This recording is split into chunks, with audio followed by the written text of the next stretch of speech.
5분 정도.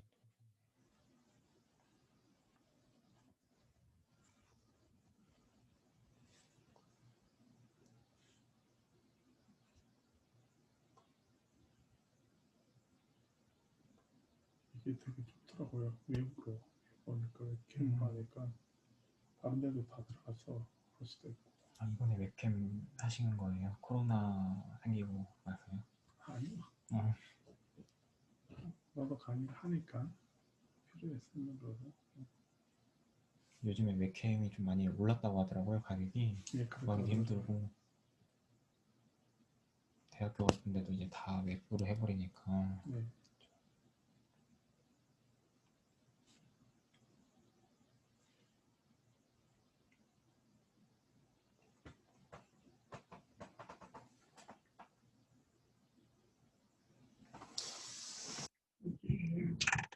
신경 쓰는 줄이고 나와가지고.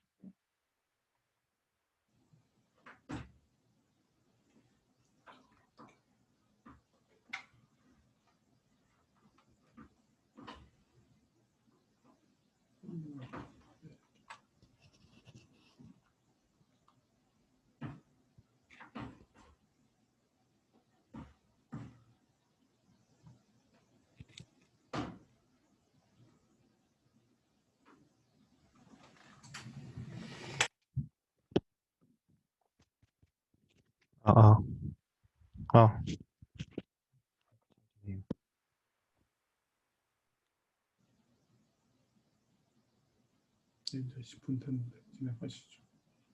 네, 잠시만요.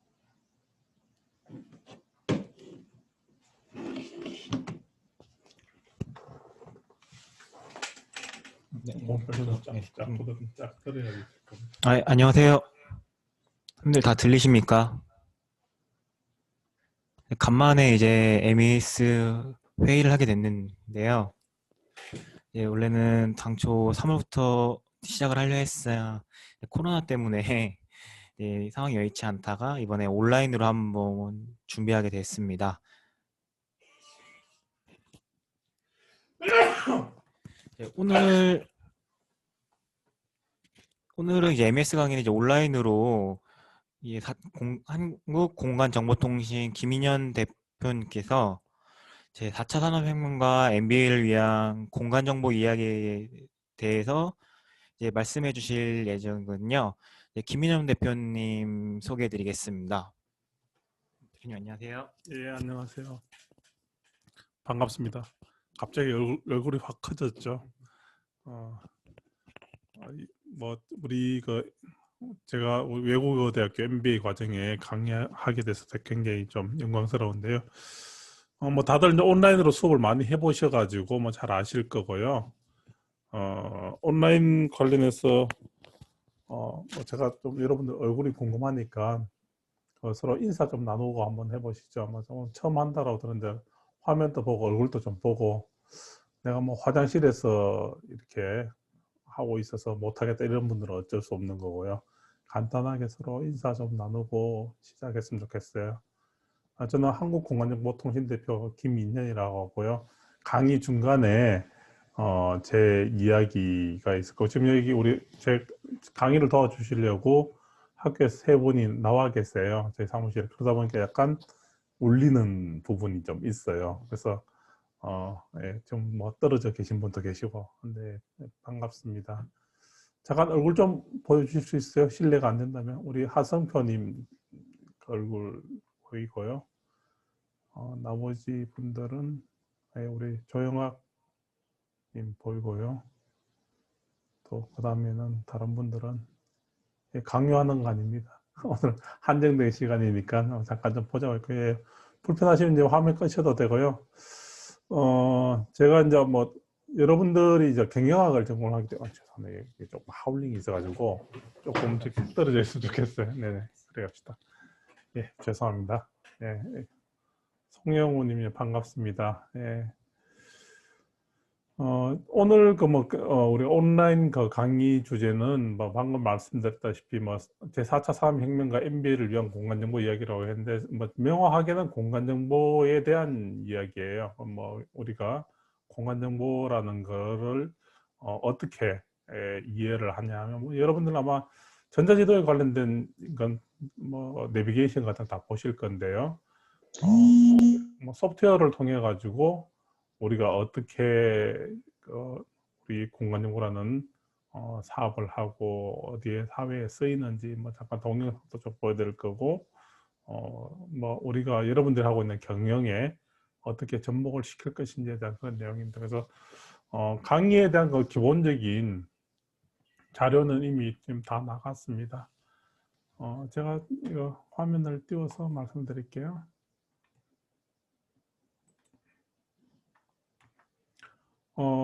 지금 보면 여러분들한테는 어떤 꿈이 있는지 모르겠습니다. 아마 지금 대부분 우리가 경영대학원을 다니면서 아마 여러분들이 하고 있는 일에 아마 경영학도로서 조금 더 이렇게 보다 나은 삶을 생각을 하면서 보다 나은 삶을 이렇게 우리 즐기기 위해서 이제 뭐 아마 뭐 즐긴다고 얘기하면 좋은데 혹은 뭐 어떤 회사에서 보다 나은 대우를 받기 위해서 하기도 하고 뭐 공부를 좀 더 하기 위해서도 할 건데요.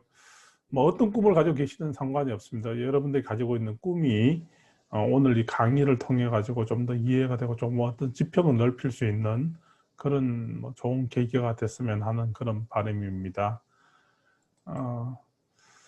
지금 뭐 4차 산업혁명 얘기를 많이 하고 뭐 플랫폼 비즈니스 얘기를 많이 하고 있습니다. 인공지능도 얘기를 많이 하고 있고요. 그런데 모든 것이 융합되는 4차 산업혁명 이후에 우리 MBA들은 어떻게 될까요? 여러분들의 직업이 계속 있을 수 있을까? 라는 고민들을 많이 하잖아요. 그런 얘기도 많이 하고 있고요. 또 지금 우리가 코로나19 팬데믹 이후에 우리가 어떤 삶을 살 것인가, 어떻게 될 것인가라는 고민이 많을 거고요. 들어가기 전에 우리 지금 화면 보고 계시죠? 화면에 이제 독도인데요. 독도가 대한민국 영토가 맞나요? 어떻게 생각하세요? 잠깐 마이크. 저희 영토가 맞습니다. 예, 뭐 훌륭하시고요. 우리 다른 분들은 마이크 켜고 예, 잠깐 뭐 얘기 나눠도 됩니다. 예, 뭐 다들 샤이하신 것 같은데 독도는 우리나라 땅 맞죠? 우리나라 땅인데 근데 이 우리나라 땅이 우리 구글 지도를 보면 여기 보면 일본해라고 되어 있죠. 일본해라고 되어 있고 여기 보면 뭐 독도는 리앙쿠르락서, 리앙쿠르 암초라고 합니다. 이제 이게 뭐 굉장히 좀 영토에 대한 얘기들이 많이 생기는데 지도 혹은 뭐 우리가 이제 영어로 맵이라고 하고 또 차트라고 하죠. 그래서 해도의 어떤 의미가 뭐냐. 실제로 공간 이게 저희들이 이제 경남도 쪽에서 대봉 저수지 관련해서 저희 드론으로 만든 건데요. 시뮬레이션을 하면 3D 데이터를 시뮬레이션을 하고 지금 이거는 지난번에 고성에 산불이 났을 때 저희 회사가 드론을 띄워가지고 피해 지역을 찍은 겁니다. 그래서 좀 확대를 해서 보면 뭐 피해가 굉장히 극명하게 드러나는데요. 이런 걸 만들어냅니다. 공간에 대해서 인식을 하는 거죠. 이거는 저희들이 프로젝트를 했는데 이제 닥터 헬기라고 들어보셨습니까?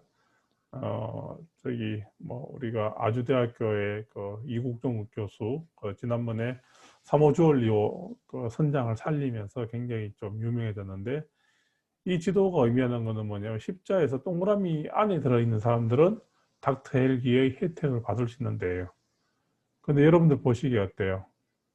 우리나라에서 닥터 헬기의 혜택을 못 받는 지역이 동그라미 바깥에 있는, 그래서 울산광역시, 경주시 외동, 부산광역시, 전라남도 여수, 순천, 목포, 거제, 제주도는 닥터 헬기가 가지 않는다. 한눈에 보이죠.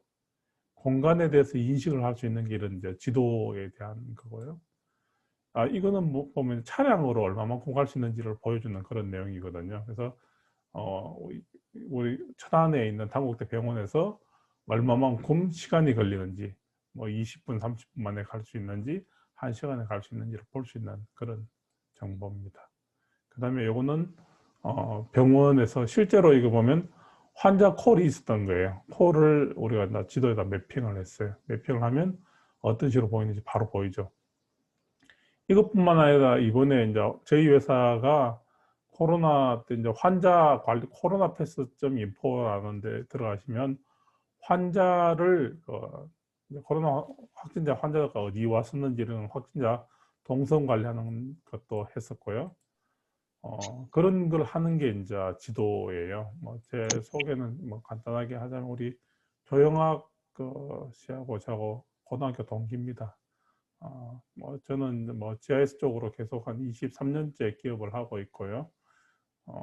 여러 가지 일들을 해왔습니다. 제 책은 공간정보 이야기라고 아마 학교 도서관에 가면 있을 거고요. 제가 국제 표준 관련해서도 일을 많이 했었고요. 현재는 소프트웨어 산업협회에 이제 감사로 이제 저희 협회에 가입되어 있는 회원사가 한 9,800개 정도가 있거든요. 그 대한민국의 대표적인 소프트웨어 협단체죠. 거기에 제가 감사로 제가 봉사를 하고 있습니다. 그러면 이제 방금 얘기했는 게 지도에 대해서 잠깐 얘기를 했었고요. 공간정보란 게 뭐냐라고 얘기하면 오늘 이 장표를 빨리 넘길게요. 이제 어떤 사람이 지금 누워있죠. 누워있는데 손을 보십시오. 손에 이제 박스가 쳐져 있는데 지금 이 사진은 굉장히 유명한 사진이에요. 1970년대에 만들어진 사진인데 스케일이라는 아마 구글 유튜버 같은 데 들어가서 스케일이라고 영어로 치시면 이게 동영상 같은 걸로도 만들어진 것도 있습니다. 그래서 이 사람의 스케일 이거는 현재 가로 세로 1m 안에서 이제 쭉 들어가는 그런 모습을 보여주는데 이 속에서 이 사람 속에 들어갔다가 사람 바깥으로 나갈 겁니다. 우주 공간까지 나갈 텐데요.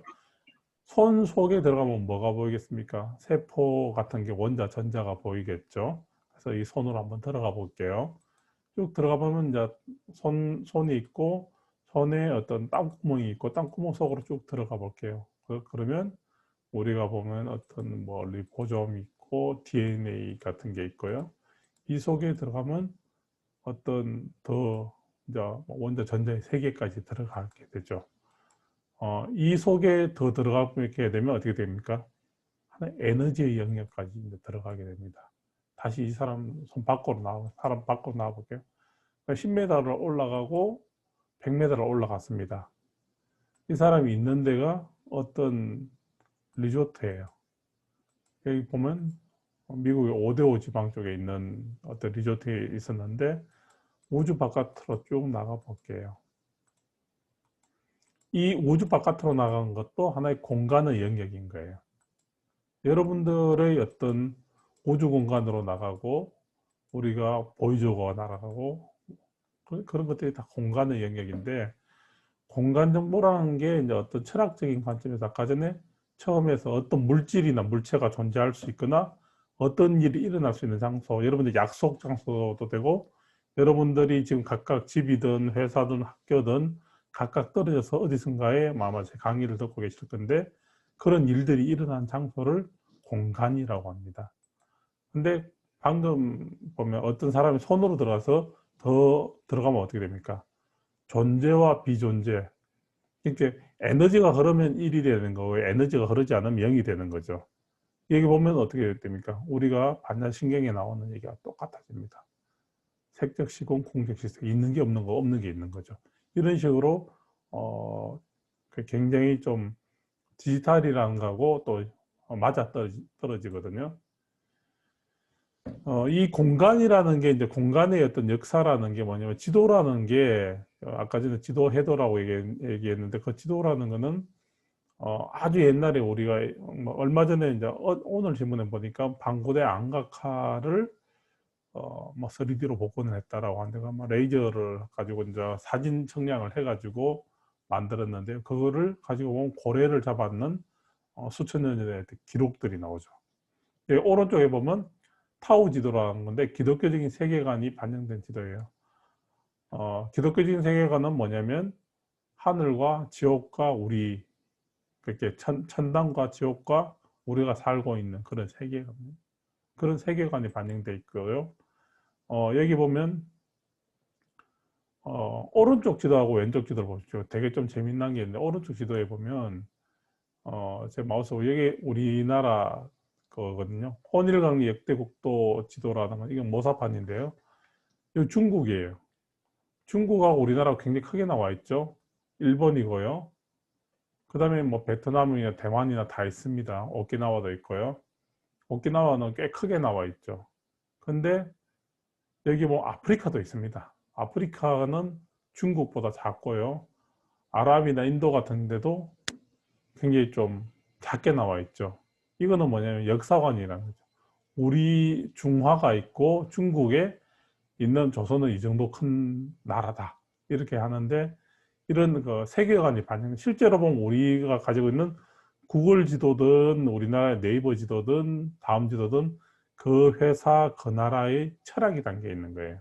그런 것처럼 이게 갑자기 뭐 만들어진 것이 아니라 아주 옛날부터 이런 게 있었죠. 그리고 그게 공간정보의 어떤 기본적인 걸 보면 이제 여러분들 행정도도 있죠. 지적도 같은 1대 1200. 그 다음에 지형도가 있는데, 지적도는 뭐 1대 1200인데, 최근에 이제 디지털 뉴딜 정책을 하면서 12cm 사진을 찍는다고 한 이유가 여기입니다.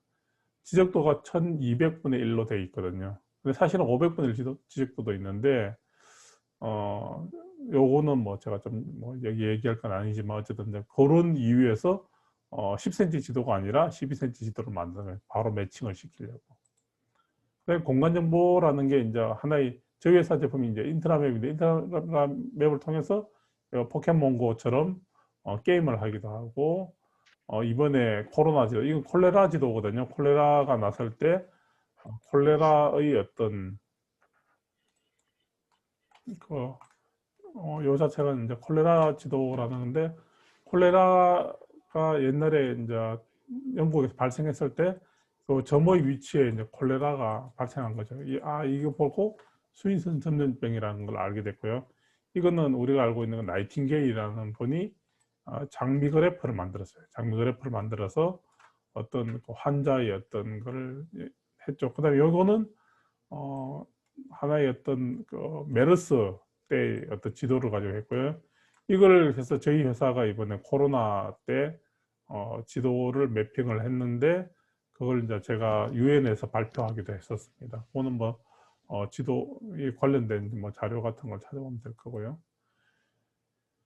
그 다음에 뭐 제가 이제 공간 정보에 대해서 조금 얘기 조금 더 이제 깊이 있게 들어갈게요. 좀 전에 말씀드린 사람 몸 속에 들어가든 우주 공간으로 가든 다 공간인 거예요. 공간의 개념은 어떤 사이에 있고 밑에 있고 뭐 주변에 있고 함께 있고 여러분하고 저하고 함께 있죠. 근처에 있고 뭐 위에 있고 밑에 있고 붙어 있고 이런 식으로 공간을 이렇게 하나의 어떤 스페셜 컨셉을 잡죠. 여기 오른쪽에 이게 보면 뭐냐면요. 이것도 되게 재미난 건데 이게 나사에서 만든 건데요. 번개가 치는 거예요. 번개가 꽝 치면 이 번개가 치면 이거는 뭐냐 에너지 지도예요. 에너지가 어떻게 흘러가는지 이걸 만들려고 이제 만들었는 그런 지도인데 이런 거를 이제 그 지도로 만들고 이제 평가하는 게 이제 어떤 공간 정보의 하나의 그 영역이고요. 방금 보면 사람 몸 속에 들어가 가지고 우리가 봤잖아요. 사람 몸 속에 들어가서 봤을 때 이 소립자의 모습이 소립자 요거 에너지가 움직이는 거고요. 이 소립자의 모습이나 우주 공간의 모습이나 굉장히 유사하다는 거예요. 저는 이 과학을 공부하면서 굉장히 좀 놀랐는 게 작은 이게 이 소립자의 모습이 XYZ 축 위에서 이렇게 움직이거든요. 이 축 위에서 움직이는 게 우주 공간에서 움직이는 거나 똑같다는 거예요. 이렇게 보면 이게 굉장히 놀랍지 않습니까? 저는 이걸 보면서 좀 뭐 종교적인 부분은 아니지만 야 인간이 하느님 모상으로 만들어졌다 뭐 이런 것들을 보면서 정말 어마어마하게 놀랍죠. 지금 여기 보면 DNA가 움직이는 것도 XYZ의 여기 어떤 시간축에 의해서 움직여지는 거죠. 이런 걸 보면서 굉장히 좀 우리가 굉장히 신기한 세계에 살고 있다라고 생각이 들어지고요. 방금 보여드린 것처럼 하나의 어떤 보이저호가 지구에서 출발을 해가지고 쭉 날아가면서 어떤 지점까지 도달하는 게 결국에는 XYZ 우주 공간에서 움직이는 이 축 속에서 움직인다는 거죠. 요건 시간을 따라서 계속 움직이는. 그래서 우주 공간에서 움직이든 하나의 어떤 그 DNA 구조든 에너지의 관계든 다 공간을 XYZ 좌표축과 시간을 동원해서 다 관리할 수 있는 게 공간정보 영역인 거예요. 지금 이건 뭐냐면 보이는 것과 보이지 않는 것에 대한 표현인데, 이건 뭐냐면 위에 이제 빨간 부분이 있죠. 근데 이거는 뭐냐면 소음지도예요. 소음지도인데 이게 참 재미난 게 이 빨간 지역하고 파란 지역은 조용한 지역이에요. 예를 들어서 여러분들이 집을 산다. 어디 사시겠어요? 난 조용한 걸 좋아해. 그러면 이 근처에 사시겠죠. 근데 나는 빨간 번잡한 데를 좋아한다면 여기다 사시겠죠. 근데 이런 의사결정을 할 때도 내가 결정을 내려주는 거예요. 저는 이제 보통 다른 수업, 이제 학부 수업 있는 데 가면 요걸 보여주면서, 야, 니네들 집 어디다 살래? 했더니 어떤 사람은 여기 조용한 데 사겠다는 사람도 있고, 어떤 사람들은 빨간 데 산다라고 얘기해요. 그때는 또 어떻게 얘기해요? 여러분들 다 경영학도니까, 그럼 어디가 집값이 오를까라고 제가 좀 묻거든요. 여러분들은 어디가 집값이 오를 것 같아요? 마이크 좀 켜주실래요? 누가 좀 얘기 좀. 시끄러운 예? 밀집되어 있는 데가 오를 것 예? 같습니다. 예, 밀집 지역. 또 다른 우리 송영호 선생님. 다른 분들은 또 어디 사시고 싶어요? 저도 밀집 지역에서. 밀집 지역. 또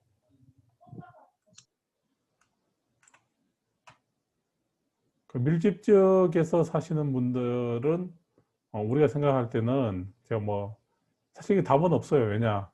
밀집 지역은 비싸죠. 예를 들어서 우리 강남이에요. 그죠? 강남인데 강남은 10억, 20억을 해. 근데 이 조용한 지역은 예를 들어서 경기도 지역이야. 경기도 지역은 여기 10분의 1 가격으로 살 수 있어요. 근데 예를 들어서 이쪽에서 어떤 대규모 단지는 빨간 지역에 들어가기 어려워요. 파란 지역에 들어갈 가능성이 높겠죠. 그러면 어떤 게 합리적인 투자였느냐? 여기에서 해서 예를 들어서 20억이 40억이 됐다. 근데 여기는 2억을 투자했는데 10억이 됐다. 수익률이 어디가 더 높죠? 이렇게 되면 이게 우리 공간정보라는 게 꼭 필요한 이유가 이거예요. 이 가치를 분석을 할 때는 굉장히 다르게 보여요. 우리가 보면 일반적으로 볼 때는 빨간 지역에 하는 게 사실은 맞아요. 투자를 하는 게. 그러나 우리가 과학적인 방법을 통하면 이 적당한 어떤 지역에 우리가 투자를 함으로써 얻을 수 있는, 우리가 흔히 한 말로 비용 편익 분석을 할 수 있겠죠. 이렇게 해도 사용될 수 있는 게 공간정보가 하는 일들인 거예요. 어쨌든 공간정보는 빅뱅 이후의 세계를, 모든 것을 정보화하는 것이 공간정보 영역이다, 이렇게 생각하시면 되겠습니다. 그래서 거의 모든 것을 정보화하는 것이 GIS다라는 겁니다. 퀴즈를 좀 낼게요. 자, 삼성전자와 현대중공업의 공통점은 뭘까요? 여러분들 경영학도니까 어떤 얘기를 나오는지 한번 좀 들어볼게요. 제일 마지막에 들어오신 분한테 물어보면 너무 놀랄 거고요. 마이크 좀 켜주세요.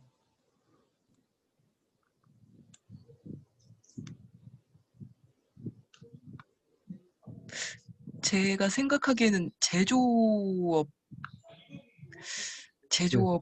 네, 정답 맞습니다. 방금 어느 분이 말씀하셨어요? 저 조서희입니다.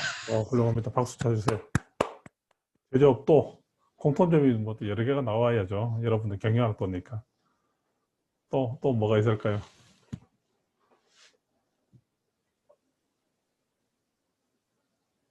이바름 선생님. 발언하시고 싶은데. 예, 안녕하십니까. R&D를 혹시 많이 하는 기업들이 아닐까 예, 맞습니다. 그것도, 역시 발음 선생님 훌륭하십니다. 맞췄어요. 또 다른 분은? 우리 조영학님 한번 말씀해 주시죠. 어떤 공통점, 삼성에 근무해 자기, 보셨습니까? 자기 분야의 세계 1등. 맞습니다. 역시 내 친구 화이팅. 훌륭합니다. 또 뭐가 있죠? 고배당주입니다.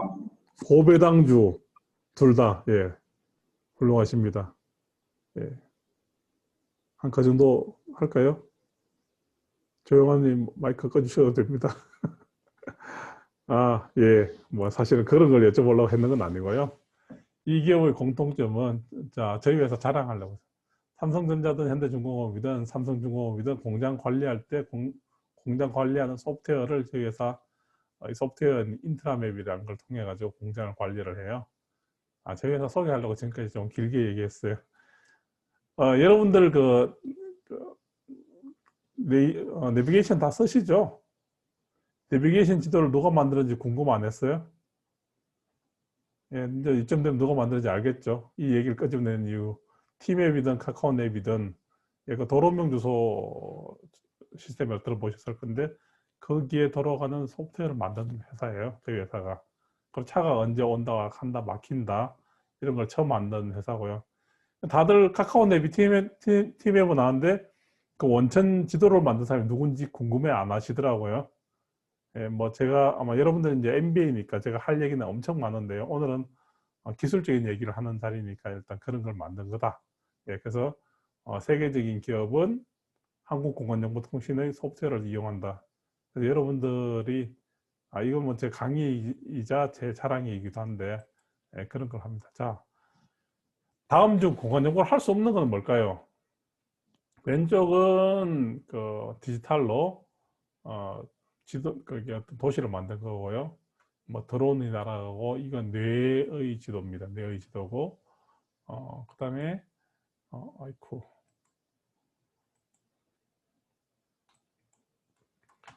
이거는 우주를 3D로 만든 거예요. 정답은 다 할 수 있다. 할 수 없는 게 없다. 그래서 공간적 모든 게 이제 디지털 트윈이든 스마트 시티든 어떤 뭐 병원의 어떤 위치 추적이든 배가 가든 비행기가 날아가든 공간 정보의 도움이 꼭 필요하다. 이런 걸 말씀드리셨고요. 자, 여러분들 이제 지금까지 얘기를 들었으니까 제가 제 강의를 한 지 한 20분 정도 지나서 이제 여러분의 전문가의 영역으로 들어갑니다. 공간 정보라는 거는 이 어떤 지형을 이렇게 레이어로 다 나옵니다. 레이어 주제도라고 하는데요. 하나의 도시계획도나 어떤 수문 분석도라든가 어떤 뭐 높낮이라든가 땅에 지피 식물이 뭐가 있는지 위성 영상으로 뭘 하는지 이런 걸 가지고 이걸 각각 다 조합을 합니다. 조합을 해가지고 이 조합된 그림을 가지고 하나의 어떤 지도를 만든 거예요. 지도를 만들어서 어떤 뭐 특정한 주제도를 만들죠. 이런 거를 이제 GIS 공간정보 시스템이라고 얘기를 하고 있고요. GIS라는 게 아까 말씀드린 시공간상의 어떤 재반 현상들의 위치 정보와 속성 정보를 결합을 해서 컴퓨터를 입력하고 저장하고 어떤 검색하고 갱신하고 그걸 관리하고 분석하고 처리하고 분석하는 게 GIS 시스템이에요. 그걸 통해서 공간의 문제를 해결하고 의사결정을 지원하는 그런 시스템이에요. 어떤 사전 정의라고 할 수 있을 거고요. 이건 뭐 저희 회사가 다 했는 겁니다. GIS라는 게 어떤 도로명 주소라든가 뭐 환경정보 시스템이라든가 문화재 관리, 해양 정보 관리, 뭐 숲 관리를 하기도 하고 교통 정보를 관리하기도 하고 어떤 지하 시설물에 대한 그 정보도 관리하고 강물에 대한 그 뭐 도시 계획이라든가 어떤 건축물 관리라든가 3차원으로 정보를 관리하고 땅의 소유권에 대한 관리를 하기도 하고 그래서 사실은 공간이라는 게 아까 말씀드린 것처럼 사람의 어떤 그 휴먼 스케일에서부터 우주 공간까지 다 관리하는 게 공간 정보 시스템이에요. 그래서 그리고요 이게 굉장히 뭐 제 강의의 핵심 중에 하나인데 공간 정보 관련된 소프트웨어는 굉장히 비쌉니다. 물론 뭐 무료 소프트웨어도 있습니다. 오픈소스로 된 저희 회사는 오픈소스 제품보다 수십 배 빨라요. 속도가 대용량 데이터베이스나 인공지능 처리를 하려면 어떻게 돼요? 요즘은 고속이어야 돼요. 공짜를 써가지고 어떤 내가 원하는 결과를 잘 못 얻어내겠죠. 저희 회사 속도는 굉장히 비싼데 최근에 모 대기업에 이제 얼마 전에 저희들이 뭐 히타치에 저희 엔진을 넣었거든요. 히타치에 있는 소프트웨어 같은 경우에는 우리가 1,000만 엔을 받았어요. 1,000만 엔이면 우리 돈으로 한 1억 천 정도 하죠. 소프트웨어 한 카피에 그 정도 합니다. 그러면 제가 부자 됐을 것 같은데요. 아량글처럼 엄청 많이 팔리는 게 아닙니다. 하루에 뭐 한 1년에 한 10,000카피 정도 팔면 제가 완전히 부자가 됐을 텐데 그건 아니고요. 1년에 서너 카피 정도 파는, 그래서 제가 이렇게 열심히 여러분들한테 강의도 하고 저희 회사 알리죠. 여기 보면 컴퓨터 그래픽스하고 CAD하고 GIS하고 이 세 가지가 모양이, 그림 모양이 다 똑같아요.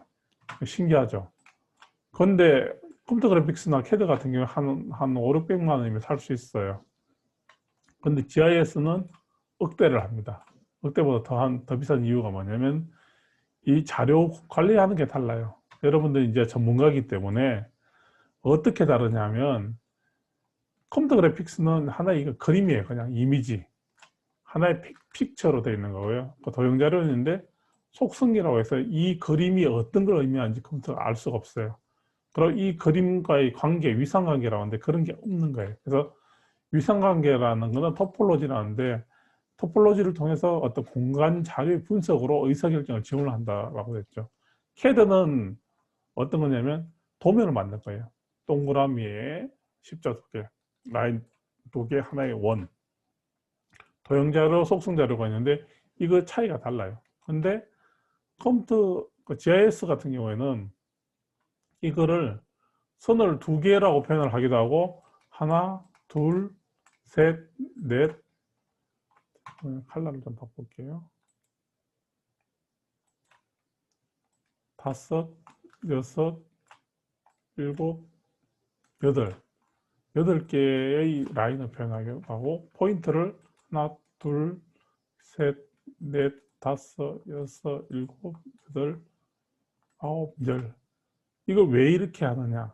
이렇게 복잡하게 하는 이유가 있습니다. 예를 들어서 길을 찾아갈 때 A에서 어떤 B 지점으로 간다. 그럼 이 A 지점에서 잠깐만요. 이 A 지점에서 B 지점으로 가는데 우리가 제일 빨리 가는 길은 어떻게 됩니까? 여기서부터 이까지 가는 거잖아요. 근데 만약에 여기가 무슨 문제가 생겼어. 그럼 제일 빨리 가는 지점은 다음 대안을 찾아야 되겠죠. 그러면 이 대안에서는 이렇게 가서 이렇게 가는 거겠죠. 근데 만약에 여기가 끊겼다.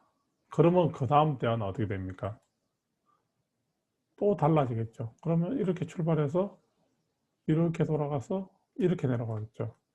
이런 굉장히 다양한 지점에 대해서 분석을 할 수 있도록 하기 위해서 만들어져 있는 게 이제 어떤 위성관계. 그래서 굉장히 복잡해요, 수학적으로. 그리고 이거를 빨리 처리하는 것은 굉장한 노하우가 필요한 거예요. 그래서 저희 회사가 국토부 BMT 같은 거 하면 항상 저희들이 이제 1등을 하는데 이유가 이제 그런 데 있는 거예요. 이런 걸 통해 가지고 이제 우리가 관리를 한 거예요. 방금 얘기했듯이 위상이라는 거는 기하학, 해석학을 통해 가지고 하나의 공간의 어떤 성질을 연구하는 분야를 일반 위상수학이라고 합니다. 자, 그러면 공간정보가 옛날엔 지도만 만드는데 지금 어떤 식으로 변화하냐면 옛날에는 하나의 측량기도 하나로 끝났거든요. 근데 지금은 뭐냐면 이제 내비게이션 쪽으로 쓰고 있잖아요. 근데 개인 내비게이션, 가상로봇, 무인 자동차로 발전을 하고 있습니다. 이런 것들이 어떻게 되죠? 비행기나 배로 가는 거예요. 그래서 공간정보라는 게 다양한 기술하고 모여서 융복합 지능화로 발전 중이라는 거예요. 이렇게 변화하고 있는데 지금은 어떻게 되면 위치 기반 지능형 서비스로 패러다임이 바뀌면서 빅데이터라든가 인공지능이라든가 위치 기반 서비스가 들어가면서 요즘은 어떻게 되냐면 에고센트릭 매핑이라고 합니다. 나를 중심으로 하는 어떤 매핑이 일어납니다. 이 에고센트릭 매핑. 이 에고센트릭 매핑의 가장 대표적인 게 뭐냐면 내비게이션이에요. 내비게이션 어떻게 해요? 내 차를 중심으로 주변에 있는 모든 정보를 알려주잖아요. 이제 지하에서 발전이 되면 그렇게 됩니다. 여러분 혹시 그 영화를 보셨는지 모르겠는데 영화 보면 내 주변에 모든 게 다 일어나잖아요. 이게 공간 정보가 없으면 될 수가 없는 거예요. 그래서 2차원, 3차원 지하에서로 계속 발전을 하는 거고요. 지하에서 시장은 굉장히 이제 다양하고요. 굉장히 크게 이제 발전을 하고 있습니다. 뭐 공간 정보하고 신기술은 뭐 블록체인이 붙어서 하나의 어떤 부동산 관리를 하기도 하고요. AR 얘기를 많이 들었을 겁니다. 저희 회사가 만든 건데 자선 인식을 해서 보여주고 있는 그런 이제 포켓몬고라든가 이런 쪽 계속 발전을 하고 있고요. VR을 통해서 어떤 가상현실 이런 어떤 영화 같은 거 만들기도 하고요. MR이라고 해서 어떤 요 안에서 이거 어떤 교재를 만들기도 하고, 이 디지털 트윈이라고 해서 어떤 정보를 만들고 또 어떤 기상 정보를 보면 이 안에서 현재 상태가 어떤 식으로 되고 어떤 구름이 어디로 흘러가는지 이런 걸 보여주는 거죠. 이런 게 이제 뭐 혼합 현실이 되는 거고요. 인공지능은 워낙 뭐 얘기를 많이 들어서 생략을 합니다. 빅데이터가 당연히 붙어야 되는 거고요. 그다음에 뭐 드론 관련해서 드론으로 어떻게 관리를 하고 이에 해상 시설물 관리를 하기도 하고요.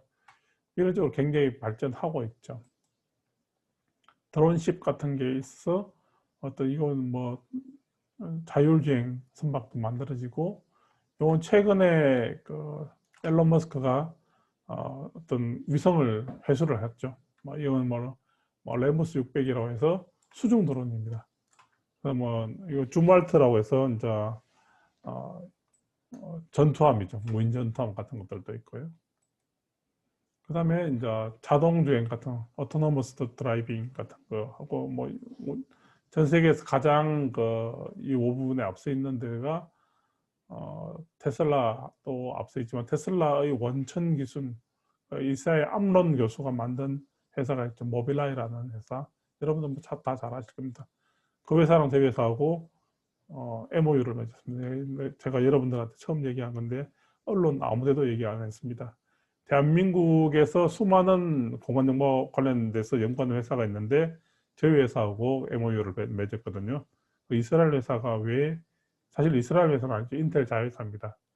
인텔 자회사가 저희 회사하고 MOU를 맺은 이유는 뭐 기술력 때문이라고 저는 그렇게 보는데요.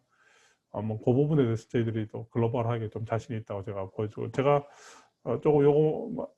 조금 중간에 동영상을 좀 보여드릴게요. 그거 한번 보시면 그것도 재미나게 보실 수 있을 거예요.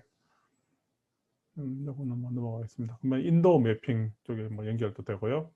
HD 라이브 맵이라고 해서 차량이 이제 이동을 하면서 지도를 다 만들어 봅니다. 지금은 지도를 어떻게 만드냐면 항공사진으로 2년에 한 번씩 지도를 갱신하거든요. 이제는 그럴 필요가 없습니다. 비행기나 배가 지나가고 차가 지나가면서 자동으로 이렇게 스캐닝을 해가지고 지도를 만들어 버려요. 세상이 이렇게 변화하고 있습니다. 이거는 3D 어떤 저희 회사가 만든 건데요.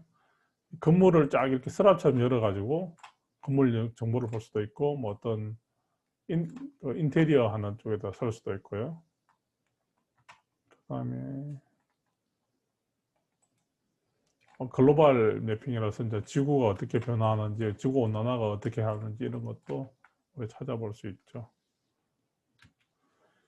요거는 이제 현대중공업에 이제 들어간 3D로 이제 시설물 관리하는 겁니다. 3D로 시설물을 관리를 하면서 이 3D의 어떤 현대중공업의 가장 그게 이제 이런 하나 지상에서 뭘 만드는 건데, 이 지상에서 뭘 만들어서 트랜스포트에 여기에 하나의 블럭에다가 집어넣는데, 이 블럭을 어떤 식으로 관리하는지 이런 데도 사용되기도 하고요. 그다음에 뭐 디지털 트윈에 사용되고, 그다음에 뭐 5G랑 연결이 돼서 스마트 시티로 연결이 되는 뭐 이런 역할을 하죠. 사실은 그 어떤 뭐 새 4차 산업혁명이라고 얘기하는데 이미 시작됐죠. 시작돼서 뭐 저희들은 제가 얘기한 거는 이미 시작된 그 미래라고 하는데, 4차 산업혁명이라는 거는 뭐 여러분 얘기를 너무 많이 들었을 거고요. 이거는 얘기를 넘어가고요. 2차, 4차 산업혁명이 모든 것이 연결된 어떤 지능적인 사회로 변화되는데, 여러분들이 그 얘기한 4차 산업혁명이라는 게 지금 현재는 뭐 스마트 시티 뭐 이런 쪽으로 좀 가고 있죠. 그래서 모든 사물과 정보는 공간에서 생성이 되고 공간으로 연결이 된다라는 게 이제 가장 핵심입니다. 뭐 이거는 짧게 끝날 건데, 이제 대한민국의 어떤 공간 정보 관련해서는 수조 원이 이제 투입돼서 지도를 만들어서, 그래서 전 세계에서 가장 좀 디테일한 지도인데요.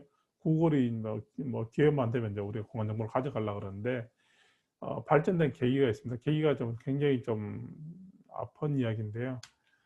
이게 대구에서 예전에 20년도 된, 거의 30년 가까이 된 것 같은데, 대구 지하철 가스가 폭발해서 지하철 사고 난 건데, 이거는 보도 통제가 돼서 이 자료가 안 나갔습니다. 근데 이게 보면 복공판 다 날아갔죠. 이게 보면 이 정도면 사람이 살아났겠습니까? 이 차들 보십시오. 이게 100m씩 올라갔다 떨어졌답니다. 이때 사람이 어마어마하게 죽고 다쳤죠. 죽고 다치고 해가지고 이거를 어떻게 해결할 수 있는 방법이 없나 라는 걸 찾으면서 뭐 하나의 대안 세력으로서, 참 대안 세력의 대안 기술로서 공간 정보를 해야 된다, 투자를 해야 된다고 생각해서 만들었고, 저희 회사 이때 이제 R&D 자금을 받아가지고 기술을 만들었고요. 대한민국 지도 정밀도를 제가 이제 보여드린 하나의 그 그림인데요. 이게 이제 차를 좀 바꿔야 되겠네요. 제가 옛날에 타고 다니던 차인데 제 차가 바뀌었습니다, 최근에. 이 드론인데요. 우리나라 지도는 500분의 1 같은 경우에 플러스 마이너스 12.5cm입니다. 차량의 이 바퀴가 여기 한 12.5cm인데요. 이 플러스 마이너스 12.5cm라는 건 뭐냐면 지구 한 바퀴 돌았을 때의 오차거든요. 이 드론이 지구 한 바퀴 돌아서 이제 착륙을 하는데, 여러분들은 12.5cm면 드론의 요 날개 반 정도밖에 안 되거든요.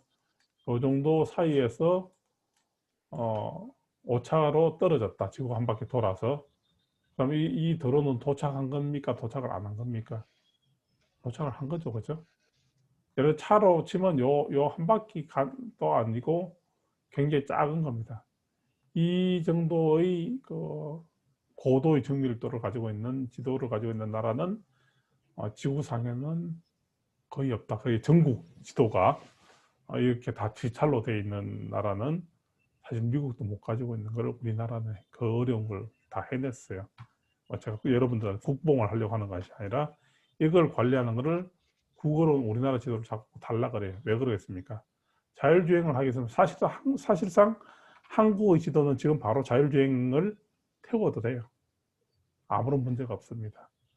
더 정확하게 얘기하면 저희들이 드론을 찍어서 실험을 하면요, 지도가 플러스 마이너스가 1cm 이내에 들어와요. 어마어마한 정밀도죠. 근데 이거를 예를 들어 적성 국가에서 우리나라를 때린 데 쓴다. 어마어마하게 그 하나의 위기가 될 수도 있죠. 제가 그래서 뭐 국수주의로 가자는 것이 아니라, 공간정보 관련된 아까 우리 굉장히 큰 아픔을 겪고 사람이 많이 죽고 다치고 해서 만들었는 디지털 지도이고, 그 지도라는 것은 무임승차를 해서는 안 된다는 거죠. 적어도 구글이 가져가려면 우리한테 뭔가 상응하는 뭔가를 줘야 되지 않는가. 그리고 걔네들이 우리를 지켜준 게 아니고요. 이미 지금 구글 지도 다 유료화가 됐거든요. 그래서 그런 내용을 좀 아셔야겠다라는 의미로 얘기하고요. 그래서 제가 구글하고 싸울 때 정말 제 얘기하고 구글 얘기 많이 나오는데, 포켓몬고와 구글 지도 반출하는데, 구글 지도에 대한 여러 가지 이슈들이 있습니다. 이거는 뭐 제가 제 블로그에 있으니까요. 아마 공간정보 이야기라고 하는 걸 찾아보면 굉장히 좀 내용이 많습니다. 한번 시간 나면 한번 읽어보십시오. 자, 그러면 이제 강의의 거의 마지막으로 달려가고 있는데요. 공간정보 관련된 활용 사례를 한번 볼게요. 요거는 기술적인 건 제가 넘어가겠습니다. 자료 다 있으니까 읽어보시면 되고, 아까 전에도 얘기를 했고요. 그래서 굉장히 다양하게 사용되고 있다는 걸 보시면 되고요. 현장 대응 시스템은 차량, 여러분들 그 하이패스 아시죠? 하이패스도 저희 회사가 시뮬레이터를 해서 한 거예요. 그래서 뭐 대한민국에서 엄청나게 큰 일을 많이 했습니다. 저희 회사가. 뭐 항공기 운항 통제라든가 뭐 지형도 지적도 뭐 이런 데서 쓰이고요. 그다음에 뭐 다른 쪽에도 쓰이고 뭐 어떤 문화재 관리에도 쓰이고요. 월드 헤리티지 매핑이라든가 뭐 이런 쪽에도 다 쓰입니다. 이거는 마야 문명을 그 라이다를 통해서 밀림 속을 이제 라이다를 찍어가지고 이런 걸 찾아낸 거예요. 이렇게도 뭐 사용되기도 하고, 하나의 어떤 그 사진을 찍어가지고 복원하기 위해서 이런 걸 미리 데이터를 만들기도 하고요.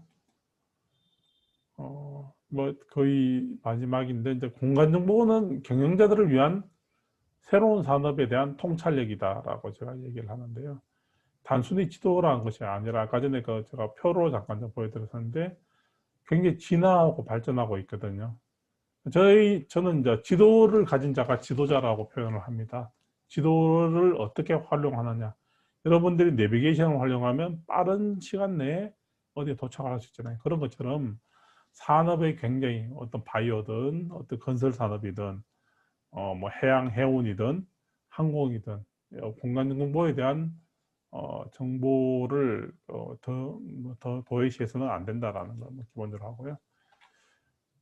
우리한테 어떤 뭐 일용할 양식이 있냐, 먹거리가 없다는 게 어떤 의미냐. 이거는 뭐냐면 과거의 사냥감은 원시시대의 어떤 수렵 채집이었는데 이게 원시시대에 이랬는 거예요. 농경사에서는 영토였어요. 하드웨어 산업이 몰라 그랬어요. IBM이나 이런 큰 하드웨어에서 왜 몰라 그랬냐면 그 사람들이 만든 게 클라우드 서비스였거든요. 근데 제가 볼 때는 4차 산업혁명 시대에는 뭐냐면 일감이 부족하다라는 것이 하늘을 쳐다본 것이 아니라 저는 정답이 상상력이 부족하다는 거죠. 상상력이 부족한 사람들은 일자리가 부족하게 될 거고요. 그래서 여러분들이 어떤 새로운 산업의 경영학도답게 항상 눈을 뜨고 새로운 걸 붙이고 융합하고 복합시켜야 된다는 걸 말씀드리고 싶고요. 뭐 쿠팡, 알리바바 이건 여러분 너무 잘 알 거고요. 카테라라는 회사 들어보셨어요? 이거 다 처음 들어보셨어요? 카테라라는 데는 뭐냐면 3D로 빌딩을 만든 회사예요.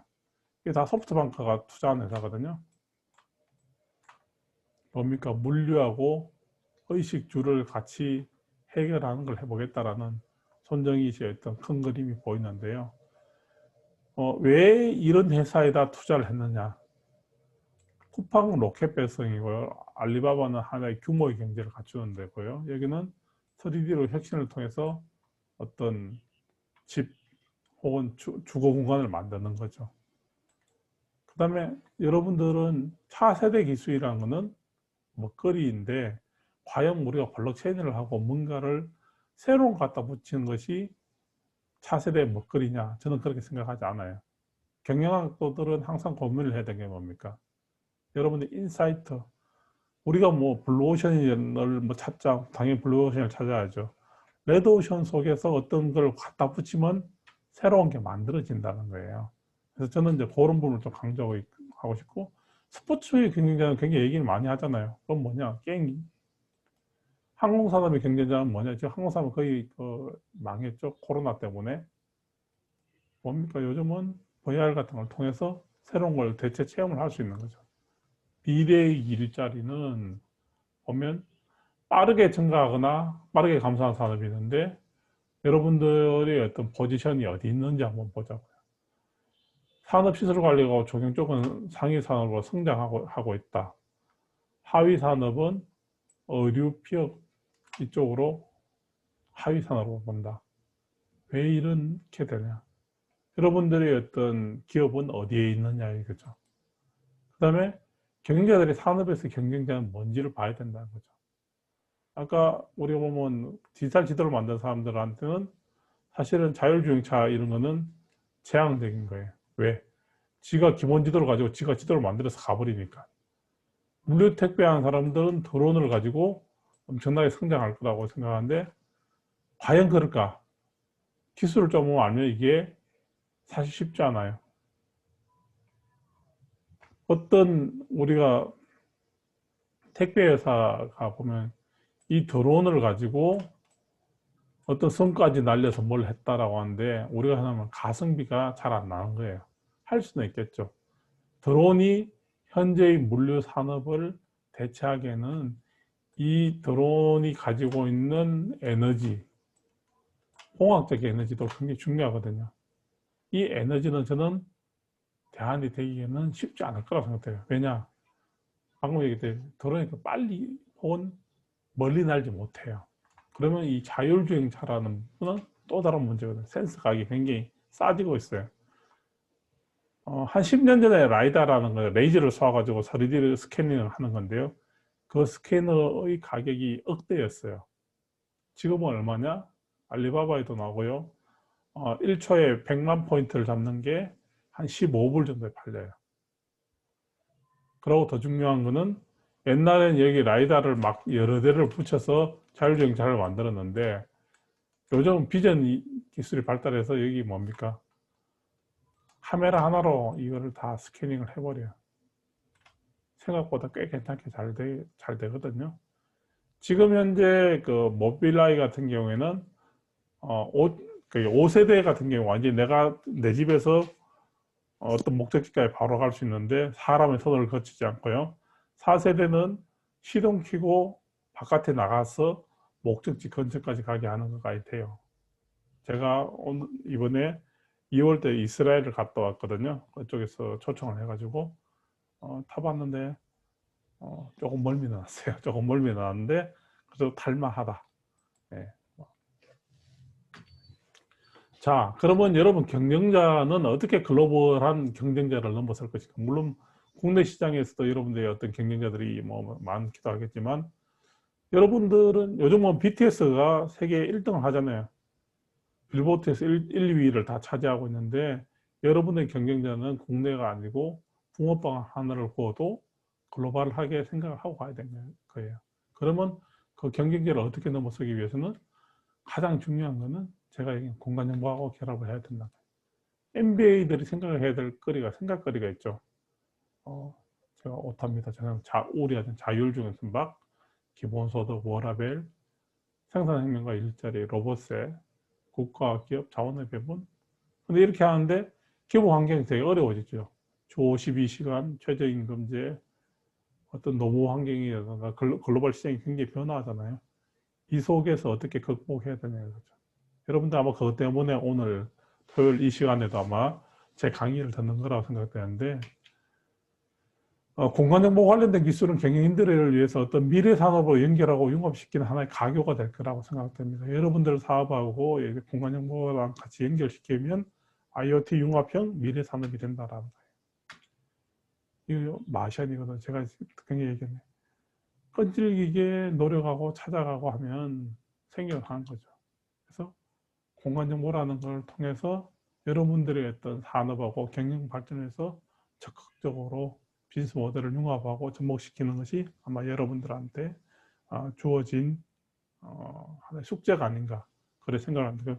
과거에는 잘 모를 때는 뭐 여러분들이 그냥 내 산업에서 열심히 뭔가를 해야 된다고 생각하는데 공간정보를 접목시키는 건 굉장히 쉬운 일이에요. 비용도 많이 들지도 않고 아까처럼 우리나라 디지털지도 너무 잘 되어 있기 때문에 국내 시장에 들어가기도 굉장히 좋고요. 그래서 AI 시대에는 이제 여러분의 상상력으로 우주를 개척하는 거죠. 그래서 어떤 그 화성에도 살아남고 하는 그런 것처럼 여러분들이 있는 조직에 여러분들의 어떤 경영 학도로서의 어떤 MBA를 마치면 더 열심히 하셔가지고 고민하고 붙이면 아마 여러분들의 산업은 더 크게 성장하지 않을까 저는 그렇게 생각합니다. 그래서 여러분들의 어떤 상상력을 융합하고 자신들이 관련된 사업과 결합을 시키는 것이 진정한 4차 산업혁명이 아닌가라고 저는 그렇게 생각합니다. 그래서 GIS하고 같이 여러분들 아이디어를 연결할 때 세상을 좀 더 변화를 시킬 거다라고 생각될 거고요. 여러분들 꿈, 지혜, 경험을 좀 잘 모아서 하면 좋을 건데 제가 마지막으로 제가 얼마 전에 히타치에 저희들이 납품했는 데모 시스템을 잠깐 보여드릴게요. 그래서 여러분들의 어떤 경험을 자산하고 잘해서 글로벌 꿈을 실현하는 데 제가 좀 도움을 드리도록 제가 아는 쪽에서는 그렇게 하도록 하고요. 속세우는 사서서 달라는, 예, 그래야지 같이 성장합니다. 그리고 제 이야기, 제 책입니다. 그래서 주옥 같은 책이고요. 세종교양 도서로 선정된 책이고요. 그래서 양서로 되어 있습니다. 뭐 제 제품군은 그렇고요. 잠깐만요. 제가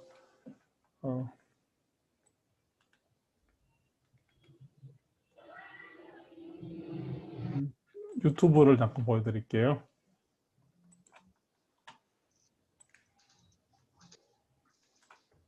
빨리 쭉쭉 넘어가면서 볼게요. 이게 일본의 그 인트라맵 제휴회사 3D라는 제품을 가지고 스마트 시티 데모를 한 건데요. 이걸 보면 3차원으로 도시를 들어가게 되면 이 속에 어떤 뭐가 어떻게 되어 있는지, 뭐 에너지 관리도 하고요, 지진에 어떤 것들이 있는지 이런 걸 보여주면서 이제 뭐 도시 전체를 이렇게 다 관리를 하는 거죠. 관리를 하고 건물 전체에 어디에 뭐 에너지 관리를 하고 뭐 이런 게 스마트 시티예요.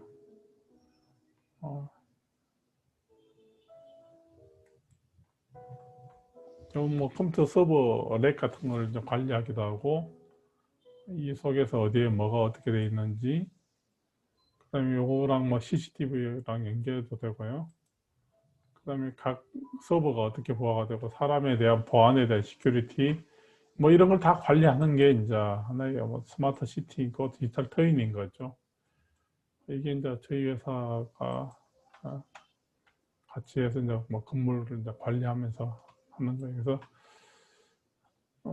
3차원으로 뭐 이렇게 저희 회사 소개를 좀 많이 했는데, 뭐 요거는 제가 유튜브에 들어오시면 제 이름을 쳐서 들어오시면 뭐 저희 회사가 뭘 했고 일조권 분석을 하고 이런 것들이 쭉 나오거든요. 그래서 뭐 제 이름을 쳐서 들어오면 이런 내용들을 보실 수 있으니까 뭐 참고하시면 되겠습니다. 혹시 뭐 이제 뭐 제 강의는 뭐 이걸로 마치고요. 궁금한 내용이 있으시면 뭐 질의응답을 하는 시간을 갖도록 하겠습니다. 혹시 뭐 질문하실 분 계신가요? 일단 우선 강의 너무 감사드리고요. 네, 누군지 좀 말씀 좀 해주시죠. 저는 송영후라고 하고요. 좀 질의 사항이 하나 있어서, 네네. 네, 실제로 존재하는 공간은 디지털화 시켜서 각 이제 업종에 융합시키는 게 지금 가능한데, 지금 사실적으로는 사이버적인 공간에 대해서는 그런 것들을 이렇게 매핑화시키고 이런 작업들이 지금 진행이 되고 있는 게 많은가요? 제가 참 질문 뜻을 잘 이해를 잘 못했는데요. 네네. 다시 한번 좀 정리를 해서 말씀해 주실래요? 그러니까 지금 실제 존재하는 공간에 대해서는 네. 디지털화된 매핑 자료들을 많이 지금 만들어내고 그걸 네. 통해서 지금 다른 산업들과 융목합을 많이 하고 있는 상황이잖아요. 네네네. 근데 사이버적인 공간은 아직 저희가 실질적으로 어떻게 형성이 되어 있는지 알 수가 없기 때문에 네. 그거에 대해서 매핑을 하는 작업들이 앞으로는 더 무궁무진하게 할 수 있는 게 많을 것 같은데 그런 작업들도 지금 실질적으로 되고 있는지. 지금 현재 정부에서 디지털 뉴딜이라고 해서 그 사업들을 굉장히 크게 좀 생각을 하고 움직이는 것 같고요. 저는 그 생산성을 일으키고 뭘 하기 위해서는 제가 이제 업의 어떤 포지셔닝을 한 거는 제가 뭐 공간이랑 무조건 붙어야지 실질적인 걸 만들 수 있다고 생각을 하고 있고, 근데 문화적인 부분들하고 같이 연계도 하고요. 뭐 그런 부분들은 상당 부분 또 이루어지고 있고, 또 그 이루어진다라는 거는 여러분들의 아이디어를 내고 여러분들 기업에서 이걸 내면 정부에서 이번에 75조인가 투자를 한다라고 그렇게 얘기를 하더라고요. 저는 뭐 그런 쪽에 뭐 할 수 있지 않겠나. 뭐 그러면서 좀 정부나 이런 데서 관심을 많이 가지고 있는 것 같습니다. 근데 예, 뭐 그거는 그 정도로 얘기하고 제가 거기에 대한 다른 평은 안 할게요. 예, 뭐 혹시 다른 질문 있으신가요? 감사합니다. 네.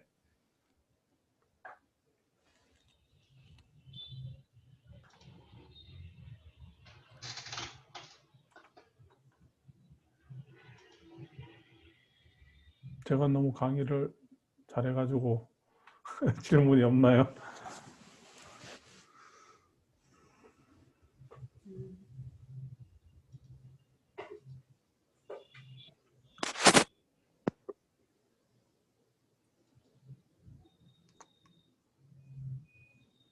카렉터님 아주 잘생기셨는데 질문 좀. 안녕하세요. 예, 저는 지금 현재 그 이제 MBA 학과 졸업을 하고 네, 혹시 들리시나요? 네, 잘 들립니다. 아, 예, 예. 지금 베트남에 현재 지금 사업을 진행을 하고 있습니다. 아, 네네. 예. 그래서 지금 저는 이제 앱을 동반한 출장 세차를 하고 있어요. 그래서 아, 좀 네, 약간 뭐또 저희 저에서랑 꽤 상당히 예, 관련이. 네네. 네, 선생님 쪽 이제 공간 정보 관련된 거랑은 좀 많이 이제 다른 사업을 하고 있긴 한데 네네.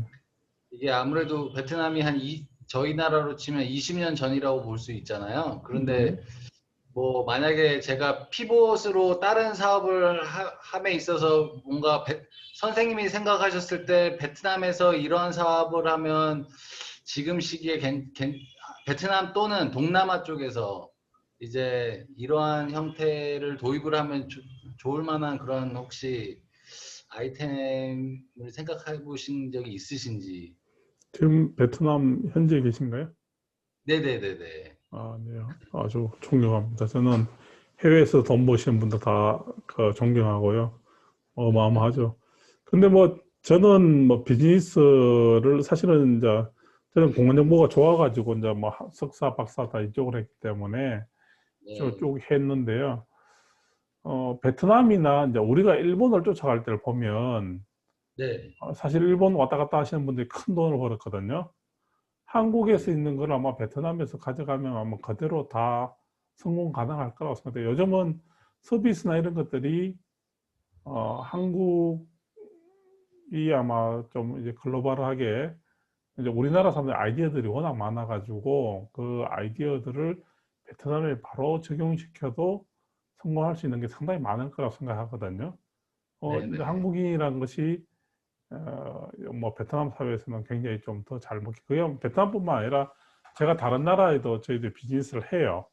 그게 아, 뭘 가져가냐면 우리나라에서 했는 걸 다 가져가거든요. 지금 좀 전에 보여드렸는 그 히타치 그 했는 거 있잖아요. 네네. 저희 회사 10년 전에 만든 거예요. 10년 전에 만든 거를 일본에서는 최신 기술로 가져가는 거예요.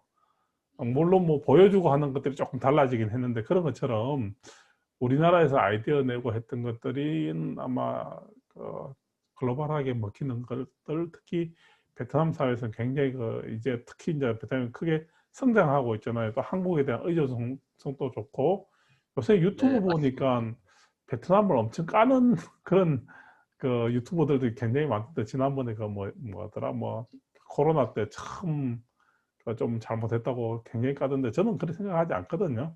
그거는 그냥 뭐 국뽕 뭐 하는 사람들 얘기인 거고 뭐 저는 뭐 친일이든 친미든 친중이든 다 해야 된다고 생각해요. 우리나라에서는 부존자원이라고 저는 사람밖에 없다고 생각해요. 사람 열심히 하는 사람의 머리들밖에 없는데 지금 오늘처럼 이렇게 아이디어를 막 공유하고 그 네, 사례들을 좀 잘 보는 거는 이게 좀 중요하고 특히 베트남 비즈니스는 한국에서 뜨는 거는 베트남에서 무조건 된다. 예를 들어서 교촌치킨은 우리 입맛에 맞으면 그게 더 잘 맞을 거다. 내 생각에 교촌치킨은 그걸 만들지. 제가 스웨덴 출장 갔을 때 그 경험인데요. 네네. 말이 너무 길어지나? 스웨덴 출장 갔을 때 그 경험은 그때 스웨덴에서 제가 한 열흘 정도 제가 국제 표준 일을 하는데 한 열흘 정도 있으면서 스웨덴이 너무 반값이 비싸요. 그래서 저는 이제 회의장에서 좀 더 회의장은 항상 제일 좋은 호텔에서 사니까 좀 떨어진 데서 이제 제가 숙소를 잡아서 있는데 공원을 지나가다 사람이 밥 먹을 때 맨날 줄을 서 있는 그런 식당이 있더라고요. 그래서 내가 저게 꼭 한번 가봐야겠다. 도대체 어디지 싶어서 진짜 하다가 어느 날 이제 제가 이제 비번 쉬는 날이 있었어요. 쉬는 날 내가 네네. 무조건 거기 쫓아갔어요. 11시쯤 갔는데 줄을 서서 딱 가보니까 그 식당 이름이 뭔지 알아요? 부산 식당이야. 부산. 그 순두부 파는데요. 제가 한 12년 전인데 순두부 파는데요. 도대체 뭐지? 그 사람들은 뭐냐, 한국 음식이 이미 웰빙 음식이라는 걸 알고 세대 사람이 줄을 서서 먹는. 그래서 제가 이제 그분 이제 내 차례에 대해서 밥을 먹는데 그분들한테 물어봤죠. 아니 선생님 보니까 그게 서울정하고 한국관이 제일 유명하고 서울에 제일 유명한 식당인데 선생님 왜 거기에 이름도 안 내고 관광객을 안 받느냐 했더니만 지금 보셔서 아시다시피 관광객이 받을 이유가 없고 줄 서서 먹는다. 이 사람들이 너무 우리나라 거를 좋아한다. 근데 먹어보니까 너무 맛있는 거예요. 그게 뭐냐면 우리의 입맛이나 좀 글로벌한 사람, 어떤 스웨덴에 있는 사람의 어떤 입맛이나 다르지 않다는 거예요. 사람 피부 색깔이 좀 그렇다 뿐이지 그것처럼 음식도 그렇고 음악도 마찬가지예요. 저 사실 BTS 잘 모르겠거든요. 근데 그게 왜 이리 하는지 난 잘 모르겠지만 그게 뜬다는 거예요. 뭐 우리나라에서 어떤 비즈니스가 뜨는 거는 베트남에서 비즈니스 하기엔 너무 좋겠죠. 네, 뭐 네, 좀 저도 그런 것 지금 같습니다. 이제 네. 앱을 런칭한 지 3개월밖에 안 됐거든요. 네네. 그래서 지금 조금 이제 저 패턴을 좀 보고 있는 상황이라 예, 향후 또 한국에 들어가게 되면 또 기회가 된다면 또 뵙고 그러면 좋을 것 같습니다. 네. 네, 그렇게 하시죠. 좋은 네, 강의 네, 네, 감사드립니다. 네. 고맙습니다. 네. 다른 질문 없으신가요?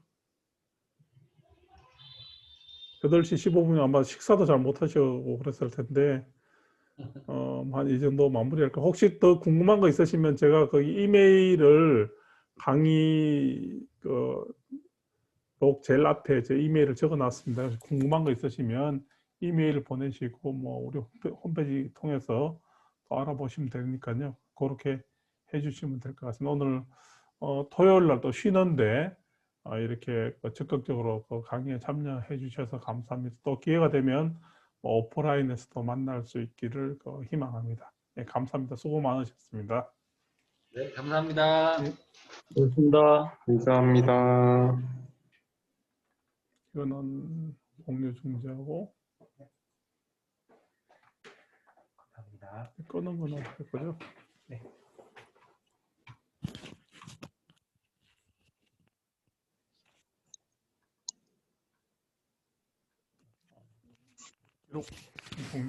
요걸로 가야 될 것 같은데.